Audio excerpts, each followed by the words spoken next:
No, there it is. Oh yeah, okay, exactly, yeah. So INGELRI is one of the names probably of a workshop that had, and his mark was copied quite a lot. It's not as famous as the famous Elfberts, but it's one of the typical marks that we find on early medieval blades. So it starts with a, oh, where's my finger there? It starts with a mirrored S, then an I, N, G, oh thank you very much. I, here's the N, G, E, L, R, I, and then again to end the mark there's a mirrored S again, so INGELRI.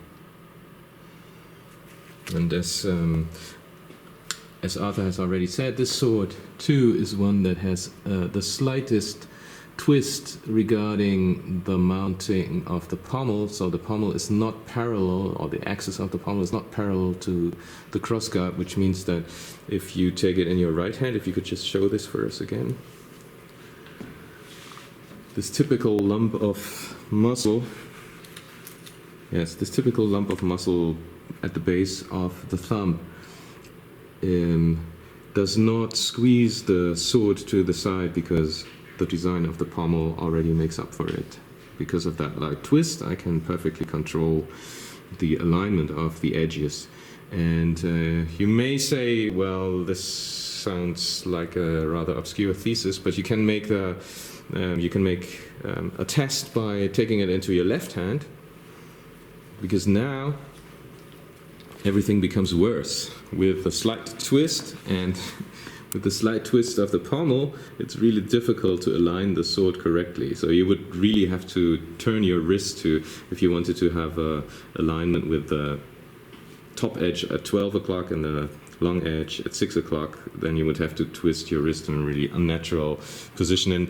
And while the camera probably doesn't capture it very well, it feels really awkward, doesn't it? Yeah, absolutely.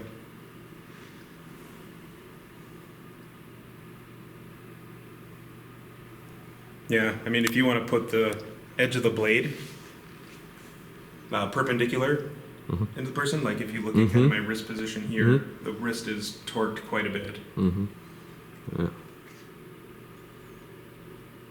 While it handles really, really nicely when you take it into your right hand. Yes, that's much better. And so this again is something that you can only find out when you actually pick up the original artifacts. This is nothing that I would have found out or given ultimate credibility if I had only read about it. But feeling it makes a big difference.